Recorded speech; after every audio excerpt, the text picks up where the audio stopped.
Hello friends, आज हम बात करेंगे रामधारी सिंह दिनकर जी का जीवन परिचय। ठीक है, रामधारी सिंह दिनकर का जीवन परिचय देखेंगे और बहुत ही आसानी से आपको पूरा समझाएंगे कि कैसे आप बना बना के जीवन परिचय एकदम आसानी से लिख सकते हो। ठीक है, थोड़ा समझना पड़ेगा और बहुत ही आसानी से आप बना के लिख सकते हो। ठीक है, तो यार प्लीज वीडियो को शुरू से लेकर आखिर तक जरूर देखना। तो चलो बात करते हैं रामधारी सिंह दिनकर जी का जीवन परिचय। तो देखो, जीवन परिचय याद करने के लिए आपको सबसे पहले केवल इतना याद करना होता है। अगर इतना याद हो गया तो जीवन परिचय आसानी से लिख सकते हो। ठीक है, देखो सबसे पहले क्या हुआ, रामधारी सिंह दिनकर का जन्म, मृत्यु, जन्म स्थान, पिता का नाम, माता का नाम, रचनाएं। ठीक है, इतनी चीज आपको याद करनी है। तो देखो, रामधारी सिंह दिनकर जी का जो जन्म हुआ था वो हुआ था सन 1908 ईस्वी को। कब हुआ था? सन 1908 ईस्वी को। इनकी जो मृत्यु हुई थी वो हुई थी सन 1974 ईस्वी को। कब हुई थी? सन 1974 ईस्वी को।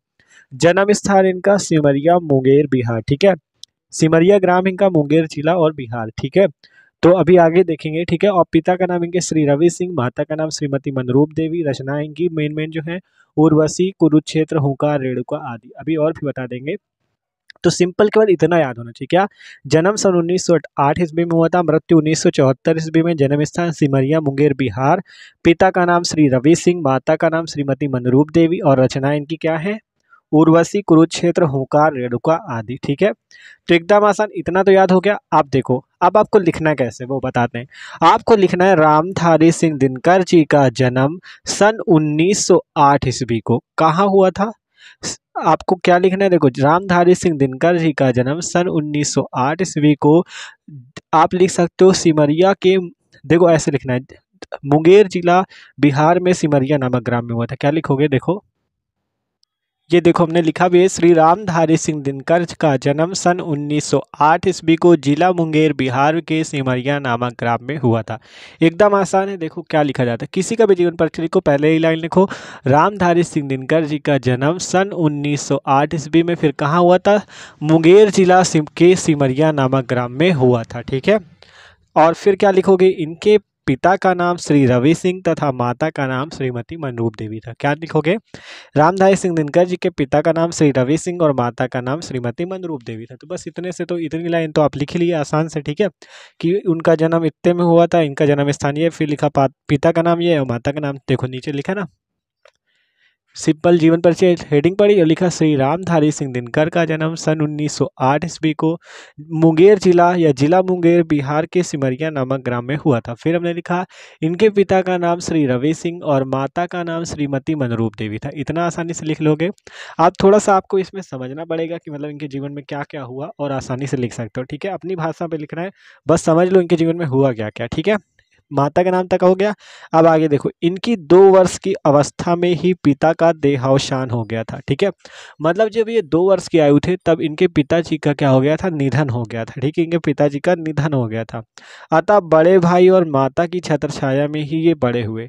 आप देखो, जब इनके पिताजी का, रवि सिंह जी का निधन हो गया तो क्या हुआ? इनकी माताजी और इनके बड़े भाई, इन्हीं ने इनको पाला पोसा। देखो कहा गया इनकी 2 वर्ष की अवस्था में ही इनके पिताजी का देहावसान हो गया, अतः बड़े भाई और माता की छत्रछाया में ही ये बड़े हुए। ठीक है, इतनी बात एकदम आसान, मतलब माता की ही छत्रछाया में ये बड़े हुए। फिर हमने लिखा, अब बात आती है इनकी शिक्षा कैसे हुई।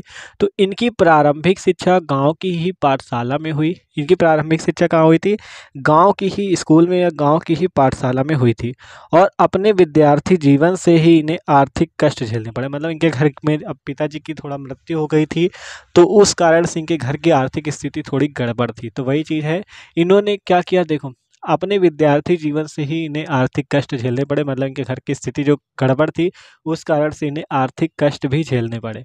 फिर इन्होंने मैट्रिक हाई स्कूल की परीक्षा मोकामा घाट स्थित रेलवे हाई स्कूल से उत्तीर्ण की और हिंदी में सर्वाधिक अंक प्राप्त करके भूदेव सर्वपदक जीता। देखो ध्यान समझो, देखो इनकी प्रारंभिक शिक्षा पहले गांव की पाठशाला में हुई और अपने विद्यार्थी जीवन में इन्हें आर्थिक कष्ट झेलने पड़े।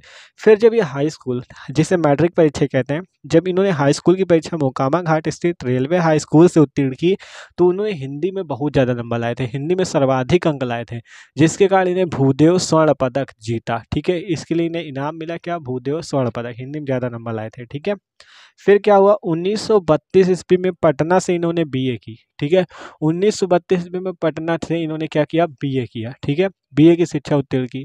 फिर ग्रामीण परंपराओं के कारण दिनकर जी का विवाह किशोरावस्था में ही हो गया, मतलब बहुत ज़्यादा कम उम्र में हो गया था, ठीक है।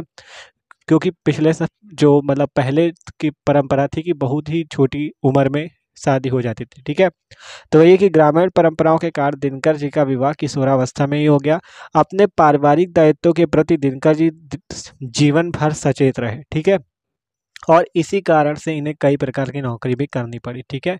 देखो मतलब अब इनका शादी हो गई तो मतलब अब घर में भी दिक्कत थी, तो अब इन्हें नौकरी भी करनी पड़ी। पहले कहा गया ग्रामीण परंपराओं के कारण दिनकर जी का विवाह किशोरावस्था में हो गया और अपने पारिवारिक दायित्वों के प्रति दिनकर जी जीवन भर सचेत रहे और इसी कारण से इन्हें कई प्रकार की नौकरी भी करनी पड़ी। इन्हें केंद्रीय सरकार की हिंदी समिति का परामर्शदाता भी बनाया गया। देखो इन्होंने जब नौकरी की, फिर नौकरी छोड़ने के बाद इन्हें केंद्रीय सरकार की हिंदी समिति का परामर्शदाता भी बनाया गया, क्योंकि हिंदी में बहुत आगे थे, इस कारण से केंद्रीय सरकार की हिंदी समिति का इन्हें परामर्शदाता भी बनाया गया। फिर लिखा गया दिनकर जी को कवि रूप में पर्याप्त सम्मान मिला, ठीक है। क्या लिखा गया, दिनकर जी को कवि रूप में पर्याप्त सम्मान मिला। फिर आगे अब देखो इन्हें कौन कौन सम्मान मिले। पद्म भूषण की उपाधि इन्हें मिली है, साहित्य अकादमी पुरस्कार मिला है, द्विवेदी पदक मिला है, दिलीट की मानद उपाधि मिली है, राज्यसभा की सदस्यता आदि से सम्मानित हुए। फिर लिख देना इनका निधन सन 1974 ईस्वी को हुआ।